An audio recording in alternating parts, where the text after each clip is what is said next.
오늘의 큐티 말씀은 디모데전서 6장 3절부터 10절입니다. 제목, 예수를 따르는 진짜 경건에 대하여. 먼저 앞뒤 문맥을 살펴보겠습니다. 에베소 교회에 들어와 있는 거짓 교사들의 잘못된 가르침은 금욕 생활을 하며 율법을 지키는 것이 경건이라고 가르치지만 그 결과 사람들 속에 말다툼과 욕심만 가득 찬 것을 볼 수 있습니다. 이에 바울은 진정한 경건은 바로 예수 그리스도를 따르는 것이 진짜 경건이며 모든 일에 감사할 줄 아는 것이 진정한 경건의 길이라고 말합니다. 문단을 나눠보겠습니다. 3절부터 5절은 진리를 잃어버린 거짓 교훈의 실체, 6절부터 10절은 모든 일에 만족할 줄 아는 삶. 3절에 보면 바울이 마게도냐를 갈 때 디모데에게 에베소에 머물러라고 부탁합니다. 에베소 교회에 어떤 사람, 거짓된 교사들이 다른 교훈을 가르치고 있었기 때문입니다. 정확하게 말하면 예수 그리스도의 참된 가르침에 따르지 않는 자들이며 오직 예수 그리스도의 가르침이 하나님을 섬기는 바른 길을 보여주는 것입니다. 가정법으로 된 3절은 4절에 있는 저 교만하여에 연결됩니다. 가정법 문장으로 연결된 동사는 다른 교훈을 하며와 창념치 아니하면입니다. 다른 교훈을 가르침으로 인해 교회가 분열을 야기한다는 의미입니다. 4절에 보면 그리스도의 가르침을 바로 전하지 않는 사람은 교만해져서 아무것도 알지 못하면서 변론, 논쟁과 말다툼을 일삼는 자들입니다. 이런 일이 시기와 분쟁과 비방과 악한 생각만 가져올 따름입니다. 감독을 세울 때 새로 입교한 자를 감독으로 세우지 말 것을 주의시킵니다. 바로 교만해져서 마귀를 정죄하는 그 정죄에 빠질까 함입니다. 거짓 교사들의 이러한 모습은 말세에 고통당하는 때에 등장하는 모습과 유사하다고 봅니다. 디모데후서 3장 1절부터 5절에 보면 세상적인 사람의 모습을 잘 표현하였는데 바울은 핵심적인 말로 경고하고 있습니다. 경건의 모양은 있다고 할지라도 경건의 능력을 부인하는 자들이니 너는 이와 같은 자들에게서 돌아서라고 하였습니다. 이미 디모데전서 1장 4절에서 에베소 교회에 들어와 있는 거짓 교사들의 모습 속에 신화와 끝없는 족보에 몰두하는 모습이 있고 변론과 말다툼이 넘쳐나는 것을 볼 수 있습니다. 디도서 3장 9절에 보면 어리석은 변론과 족보 이야기와 분쟁과 율법에 대한 다툼은 피하라고 하였습니다.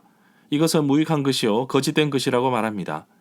말다툼을 하는 것을 금지하고 있는데 말다툼은 아무런 유익이 없다고 말합니다. 도리어 듣는 자들을 망하게 합니다. 5절에 보면 악한 마음을 품고서 서로 말다툼하는 사람은 이미 그들의 마음속에 진리를 잃어버렸기 때문에 하나님을 섬기는 일에 도리어 돈을 버는 수단으로 생각하고 있음을 보게 됩니다.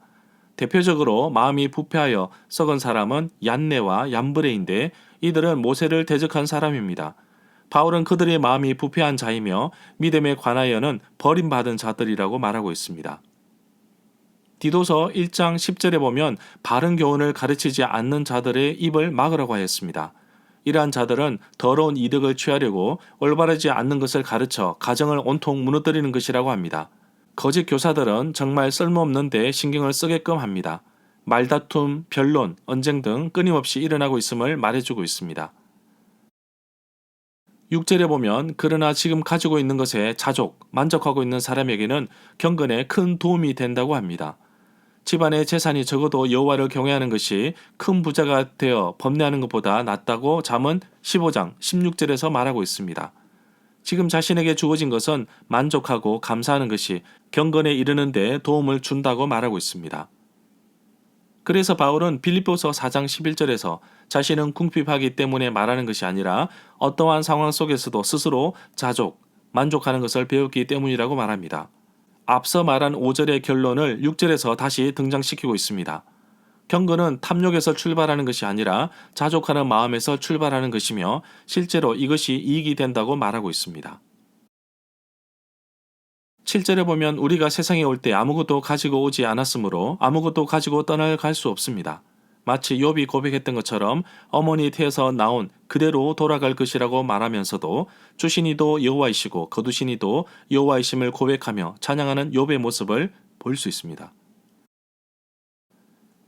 8절에 보면 우리가 먹을 것과 입을 것이 있으면 그것으로 만족해야 할 것입니다. 입을 것이라고 번역된 헬라어는 입는 옷만이 아니라 거주하는 주택도 포함합니다. 결국 이 땅에 살아가면서 필요한 모든 것이 구비되었다는 것이 잘못된 것이 아니라 바울은 물질의 부유함 자체가 영혼의 만족을 대신할 수 없으며 이로 인해 재물의 집착과 탐심을 조심하라는 것입니다. 9절에 보면 그러나 부자가 되려고 애쓰는 사람은 유혹과 여러 가지 어리석고 해로운 욕심에 떨어지게 됩니다. 곧 이러한 사람은 파멸과 멸망에 빠지게 됩니다. 돈에 대한 지나친 애착은 욕심과 탐심으로 이어지며 결국 많은 사람들이 그 덫에 걸려 무너지고 파멸하는 것을 볼 수 있습니다. 10절에 보면 돈을 사랑하는 것은 모든 악의 뿌리가 됩니다. 돈을 탐내고 쫓는 사람은 미혹을 받아서 믿음에서 떠나 헤매기도 하고 많은 근심, 고통을 겪기도 한 사람이 들어 있습니다. 돈을 우상으로 삼음으로 인해 믿음을 떠나게 되고 돈 자체가 영원한 만족을 줄 수 없음을 깨달아야 하는데 그렇지 못함을 말하고 있습니다. 절마다 상세한 설명과 구절 해석, 핵심 내용과 중심 줄거리는 네이버 블로그에 올려져 있습니다. 내게 주시는 교훈입니다. 때로는 경건의 시간을 통해 하나님 앞에서 경건의 삶을 살고 있다고 말하고 있지만 솔직히 그 기준을 내가 세운 것이지 하나님께서 바라시는 기준은 아닐 거라 봅니다. 어쩌면 하나님께서 원하시는 경건의 삶을 살려면 오직 예수님 밖에는 없을 것입니다. 우리의 삶을 보면 정말 우리가 경건한 삶을 살고 있는지 알 수 있을 것입니다. 모든 일에 정말 감사하고 사는지 그것만 보아도 알 수 있습니다. 경건이란 지극히 작은 일에도 하나님께 감사하며 사는 것입니다. 지극히 작은 일에도 만족하는 것입니다. 나의 삶에서 경건의 모습은 얼마나 되는지 나 자신을 되돌아보기를 원합니다. 돈이 있으면 편하고 쉽게 살 수 있지만 돈 자체가 삶의 목표가 되어서도 안 됩니다. 하나님의 목적에 따라 재정을 투명하고 귀하게 사용하는 것이 바로 하나님이 원하시는 것이 아닐까요?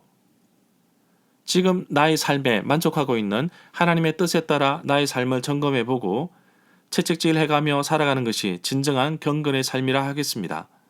물질, 돈에 대한 자신의 판단 기준, 재물관이 하나님 앞에 바로 서 있는지 점검해 보아야 합니다.